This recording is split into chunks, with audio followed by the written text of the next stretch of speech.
Hello friends, कैसे हैं आप सब। आई होप मेरे सारे स्टूडेंट बिल्कुल अच्छे होंगे या बिल्कुल स्वस्थ होंगे। तो मैं सरोनी फिर से आपका स्वागत कर रही हूं मेरे एक नए यूट्यूब चैनल में।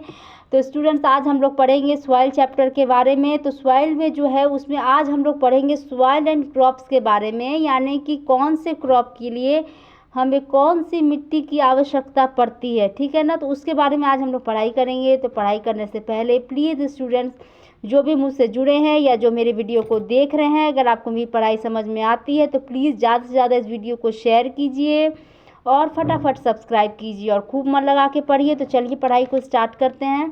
तो आज हम लोग पढ़ेंगे कि जो डिफरेंट सॉइल होते हैं उन्हें डिफरेंट टाइप ऑफ सॉइल हमें मिलेंगे डिफरेंट पार्ट्स ऑफ इंडिया में।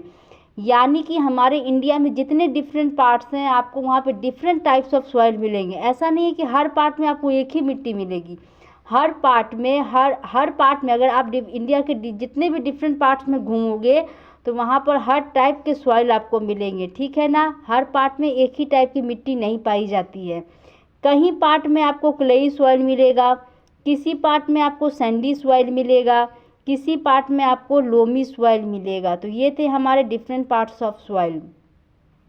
जो हमारा क्लाइमेटिक फैक्टर होता है, तो क्लाइमेटिक फैक्टर किसे बोलते हैं, जैसे विंड हो गया, पानी हो गया, जो बारिश होती है वो, टेम्परेचर कैसा है, टेम्परेचर हाई है या लो है, लाइट कैसा है, ह्यूमिडिटी कैसा है।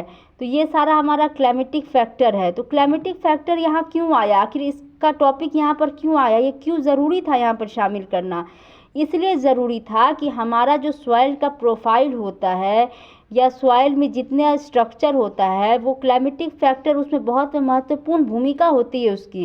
क्योंकि जो क्लाइमेटिक फैक्टर होता है हमारे सॉइल के प्रोफाइल को और सॉइल के स्ट्रक्चर को बहुत अफेक्ट करता है और उसको चेंज करता है। क्यों चेंज करता है, अगर किसी जगह में ज़्यादा जब बारिश हो रही है, कहीं का टेम्परेचर ज़्यादा हाई है, कहीं का टेम्परेचर बहुत लो है, तूफान ज़्यादा आता है, विंड बहुत ज़्यादा आता है, ह्यूमिडिटी बहुत ज़्यादा है, तो वहाँ की मिट्टी में भी बदलाव आएगा। वहाँ का मिट्टी भी चेंज होगा, उसकी प्रोफाइल भी चेंजिंग आएगा, उसका स्ट्रक्चर में भी चेंजिंग आएगा। तो आपको समझ में आ गया कि जो क्लाइमेटिक फैक्टर है वो बहुत महत्वपूर्ण भूमिका निभाती है, किसी भी मिट्टी के स्ट्रक्चर को बदल देती है और उसके प्रोफाइल को भी बदल देती है।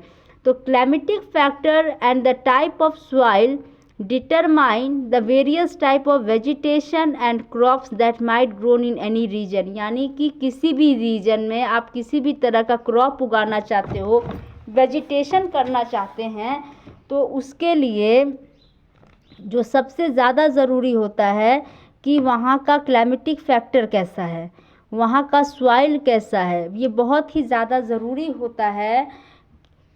और उसी के अनुसार हम लोग क्या करते हैं कि किसी भी टाइप का क्रॉप को उगा सकते हैं। जैसे कि हमें टमाटर उगाना है, ठीक है ना, तो हमें क्या ध्यान में रखना पड़ेगा कि मिट्टी कैसी है, क्या ये मिट्टी सूटेबल है टमाटर उगाने के लिए।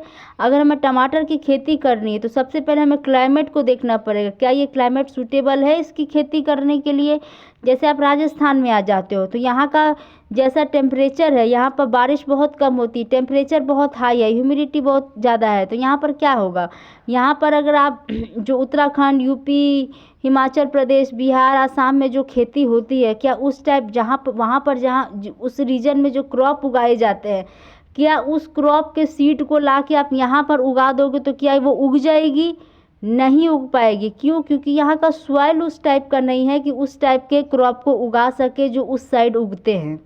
बिहार, यूपी, उत्तराखंड, हिमाचल प्रदेश में जो खेती होती है तो वहाँ का बीज भी अगर आप यहाँ ला के उगा दोगे ना तो उस चीज़ को उगने में बहुत कठिनाई होगी, नहीं उग पाएगी सही से। क्यों नहीं उग पाएगी, कि उगनी चाहिए, यहाँ पे सनलाइट भी अवेलेबल है, फोटोसिंथेसिस की प्रक्रिया भी होगी, पानी भी हम लोग देंगे, तो क्यों नहीं उग पाएगी, क्योंकि यहाँ का सॉइल सूटेबल नहीं है उस टाइप के क्रॉप को उगाने के लिए। यहाँ का क्लाइमेट जो है वो परफेक्ट नहीं है उस टाइप के क्रॉप्स को उगाने के लिए। तो हर टाइप का क्रॉप हर टाइप के मिट्टी में नहीं उग सकता। किसी भी क्रॉप्स को या किसी भी टाइप का वेजिटेशन अगर आपको करना है तो सबसे पहले आपको वहाँ का क्लाइमेट देखना पड़ेगा, क्या ये क्लाइमेट सूटेबल है, क्या ये क्या ये मिट्टी सूटेबल है इस टाइप की खेती करने के लिए। उसके बाद ही हमें ये स्टेप उठाना चाहिए।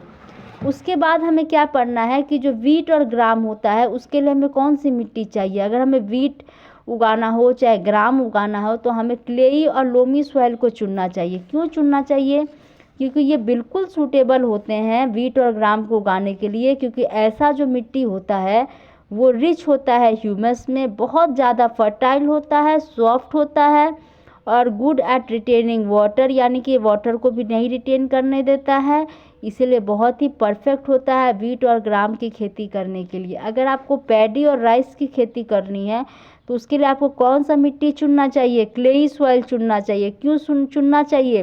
क्योंकि ऐसा जो मिट्टी होता है रिच इन क्ले होता है, ऑर्गेनिक मैटर पे बहुत अच्छा होता है और बहुत ही अच्छी कैपेसिटी है उसके अंदर वाटर को रिटेन करने के लिए, और बहुत ही आइडियल होता है, यानी बहुत परफेक्ट होता है। अगर पैडी राइस उगाना हो तो क्लेई सॉइल को चुनना चाहिए।